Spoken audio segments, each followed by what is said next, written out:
Oke, bismillahirrahmanirrahim. Assalamualaikum warahmatullahi wabarakatuh. Perkenalkan, saya Feby Inayatul Rizkia. Di sini saya akan mempresentasikan tugas tata kelola teknologi informasi tentang perbedaan antara COVID 2019 dengan COVID 5.0. Yang pertama, untuk COVID 2019 sendiri, ini merupakan kerangka kerja yang menyediakan prinsip, praktik, alat, dan model yang diterima secara global untuk meningkatkan kepercayaan dan nilai dari IT perusahaan.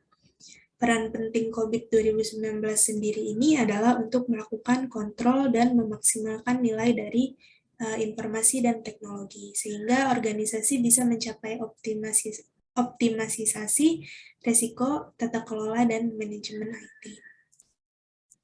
Kemudian COVID 2019 ini merupakan evolusi dari versi sebelumnya, yaitu COVID 5.0. COVID 5.0 ini diterbitkan pada tahun 2012, jadi sejak saat itu kerangka kerja dan standar lainnya telah berkembang menghasilkan landscape yang berbeda. Munculnya tren teknologi dan bisnis baru dalam penggunaan IT belum dimasukkan ke dalam COVID, maka dari itu COVID kembali melakukan penyelarasan. Kemudian agar tetap relevan, sangat penting bagi COVID untuk terus berkembang dengan pembaruan yang lebih sering dan lancar. Jadi ada panah merah di logo COVID itu melambangkan gagasan evolusi berkelanjutan.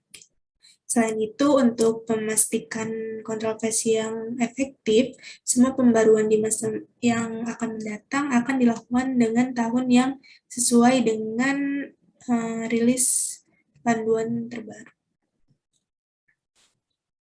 Kemudian di sini ada produk-produk yang tergolong sebagai produk COVID 2019. Di antaranya itu yang pertama ada COVID 2019 Framework, Introduction and Methodology. Ini merupakan pengantar konsep kunci COVID 2019. Kemudian ada juga Governance and Management Objective. Ini menggambarkan secara komprehensif 40 inti tata kelola dan tujuan manajemen, proses yang terkandung di dalamnya, dan komponen terkait lainnya juga. Kemudian ada COVID 2019 Design Guide. Di sini itu Design and Information and Technology Governance Solution. Ini merupakan panduan yang mengeksplorasi faktor-faktor desain yang dapat memengaruhi tata kelola dan mencakup alur kerja untuk merencanakan sistem tata kelola yang disesuaikan untuk perusahaan.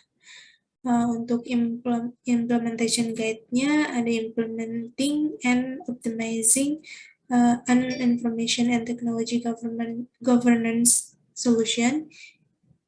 Judul ini merupakan evolusi dari panduan implementasi COVID 5.0 dan mengembangkan peta jalan untuk peningkatan tata kelola yang berkelanjutan. Ini dapat dikombinasikan dengan penggunaan COVID 2019 Design Guide tadi yang ini. Dan ada juga rangkaian produk COVID 2019 yang bersifat open-ended. Pengembangan panduan, pelatihan, dan sumber daya baru untuk mendukung rangkaian produk COVID 2019 akan terus dinilai berdasarkan peminatan pasar dan dikelola melalui peta jalan produk ISAKA. Selanjutnya, ada perbedaan COVID 2019 dengan COVID 5.0. Jadi, yang membedakan antara COVID 2019 dengan COVID 5.0 ini, itu mereka memiliki perbedaan pada prinsip-prinsipnya. Sebagaimana yang diketahui bahwa COVID 5.0 ini berbasis pada 5 prinsip. Apa saja, yaitu yang pertama ada memenuhi kebutuhan para pemangku kepentingan stakeholder, para pemangku kepentingan atau stakeholder, kemudian mencakup organisasi secara menyeluruh atau end-to-end, lalu juga menerapkan satu framework tunggal terpadu, kemudian memungkinkan pendekatan yang holistik, dan memisahkan tata kelola dengan manajemen. Itu prinsip yang ada di COVID 5.0. Kemudian pada COVID 2019, prinsip-prinsip tersebut diperbarui dan terdapat dua sistem klasifikasi besar pada COVID 2019, yaitu sistem tata kelola atau governance system dan kerangka kerja tata kelola atau governance framework.